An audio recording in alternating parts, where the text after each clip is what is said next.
Remote remote controller ಅಂತ.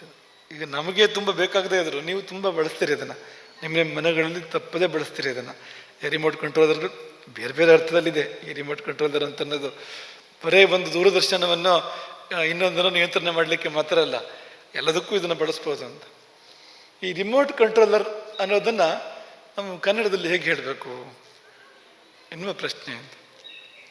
ಕನ್ನಡದಲ್ಲಿ ಹೇಳಬೇಕಲ್ಲ remote control. ಈ ರಿಮೋಟ್ ಕಂಟ್ರೋಲರ್ ಅಂತ ಯಾರು ಹೇಳ್ತಾರೆ? ಯಾರು ಹೇಳಿದ್ರು? ಬರೀ ರಿಮೋಟ್ ಅಂತ ಹೇಳೋದೆ ಅಲ್ವಾ?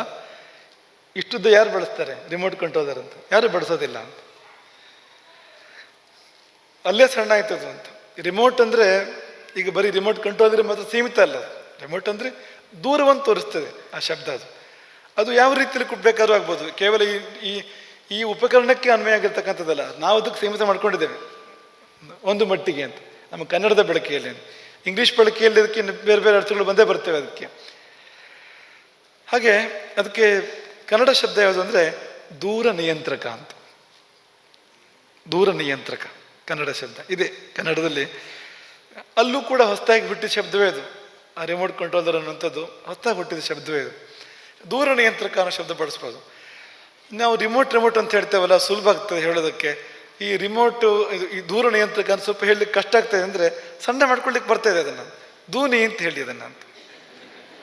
ದೂರ ನಿಯಂತ್ರಕವನ್ನು ಚಿಕ್ಕದು ಮಾಡಿ ದೂನಿ ಅಂತ ಹೇಳ್ಬೋದು ಅಂತ. ದಾರಿಗಳಿದೆ ಅಂತ. ಇದನ್ನು ನಾವು ಹೊಸದಾಗಿ ಕಂಡು ಹುಡುಕಿದ ದಾರಿ ಅಲ್ಲ.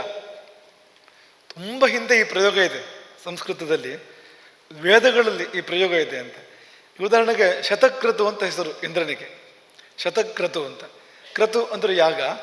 ಶತಕ್ರತು ಅಂದರೆ 100 ಅಶ್ವಮೇಧ ಯಾಗಗಳನ್ನು ಮಾಡಿ ಇಂದ್ರನಾಗಿದ್ದಂತೆ ಅವನು.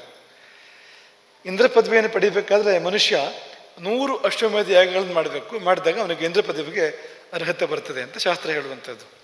ಹಾಗೆ ಶತಕ್ರತು ಅಂತ ಅದು ಪೂರ್ಣ ಶಬ್ದ. ಅದು ಶಕ್ರ ಅಂತ ಬಳಸ್ತಾರೆ ಸಂಸ್ಕೃತದಲ್ಲಿ.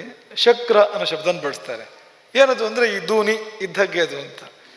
ಶತಕ್ರತು ಅನ್ನೋದ್ರ ಸಂಕ್ಷಿಪ್ತ ರೂಪವನ್ನು ಆವತ್ತಿನ ಕಾಲದಲ್ಲೇ ಮಾಡಿಸಿ ತೋರಿಸಿದ್ದಾರೆ ಅವರು ಅಂತ. ನಿಮ್ಮ ಕೆಲವಾರು 1000 ವರ್ಷ ಹಿಂದೆ ಹೋದರೆ ಪ್ರಯೋಗ ಇದೆ ಅಂತ. ಯಾಕೆ ಮಾಡಬಾರ್ದು ಈಗಲೂ ಕೂಡ ಅಂತ. ಹಾಗಾಗಿ ಈಗ ರಿಮೋಟ್ ಕಂಟ್ರೋಲರ್ ಅಂತ ಇರೋದನ್ನ ರಿಮೋಟ್ ಅಂತ ಅಪಾರ್ಥ ಆಗುವಂತೆ ಹೇಳೋದ್ರ ಬದಲು, ಅಂದರೆ ಸರಿಯಾದ ಅರ್ಥ ಬಾರದೇ ಇರುವಂತೆ ನೀವು ಅದನ್ನು ಬೇರೆ ಅರ್ಥ ಆಗುವಂಥ ಶಬ್ದ ಅದನ್ನು ಬಳಸೋದಕ್ಕೆ ಸಾಧ್ಯ ಅಂತಂದರೆ ಇದನ್ನ ಯಾಕೆ ಬಳಸೋಕ್ಕೆ ಸಾಧ್ಯ ಇಲ್ಲ ಅಂತ.